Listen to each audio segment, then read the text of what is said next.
Je vais vous parler un peu des commerces des entreprises sur Pienne, parce que bon, on le verra encore par la suite, mais on voit beaucoup de commerces qui ferment du fait que leurs gérants partent à la retraite, ils n'ont pas forcément de repreneurs ou quoi. Nous, on a accès à plein de petits leviers, plein de petites choses qu'on pourrait éventuellement mettre en place, qui ne vont pas forcément coûter des millions. Et voilà, donc on a cherché justement à mettre en place et en avant des idées justement pour pallier à ces problèmes-là, parce que comme on voit, quand les bâtiments restent vides, quand les vitrines restent vides, ça ne fait pas vendeur, ça ne donne pas une bonne attractivité pour la commune. Donc la première chose à faire, c'est de remettre en place le syndicat des commerçants, appelez-le comme vous voulez, syndicat, fédération, groupement, etc., afin d'avoir des représentants des commerçants qui puissent discuter et dialoguer avec la commune, donc les conseillers municipaux notamment, voilà, pour pouvoir justement retrouver ce lien de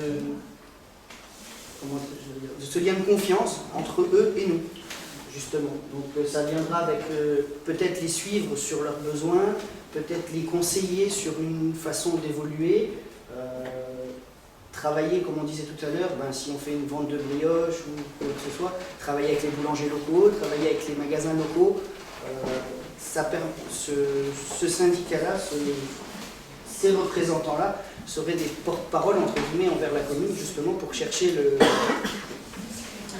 à corriger les défauts.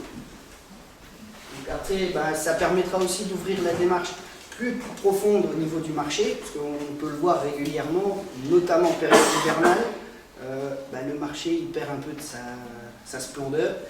Il y a une paire d'années en arrière où on entendait parler du marché de Pienne jusqu'au fin fond de la Moselle. On en entendait partout, on le savait, il était très réputé.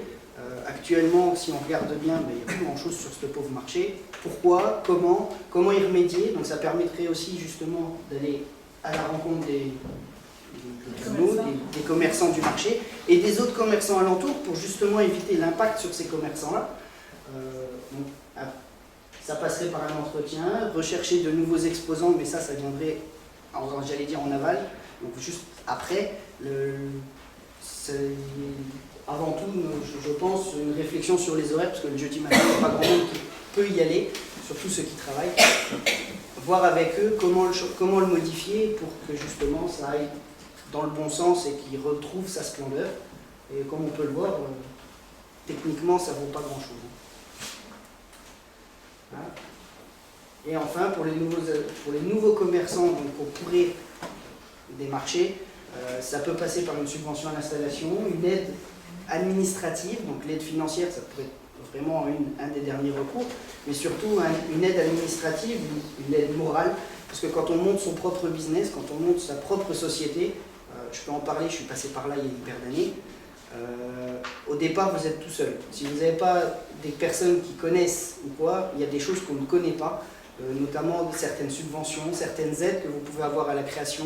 Donc ça serait créer un pôle, comme on disait tout à l'heure, un pôle administratif qui peut venir en lien et en aide avec tous les habitants, mais également avec les commerçants qui souhaiteraient s'installer. Donc il y a des soutiens qui peuvent être complets et surtout un suivi de projet. Si vous arrivez voir quelqu'un, vous lui donnez conseil et que derrière ça, vous ne suivez pas son projet, vous ne l'accompagnez pas pour être sûr qu'il va jusqu'au bout, vous avez 9 chances sur 10 pour que le projet finisse par tomber à l'eau. Et la zone de revitalisation rurale, on en a parlé tout à l'heure, c'est justement ce qui peut agrémenter et augmenter toutes les aides qu'on peut avoir. Ouais, sur la zone de revitalisation rurale, si on voit la carte, en fait, ça s'arrête à Bouligny, en fait. Bouligny n'y est pas, je crois, Pienne non plus. Pourquoi pas leur dire, bon, ce serait bien qu'on va y aller élargir un peu. Voilà, chercher à faire élargir.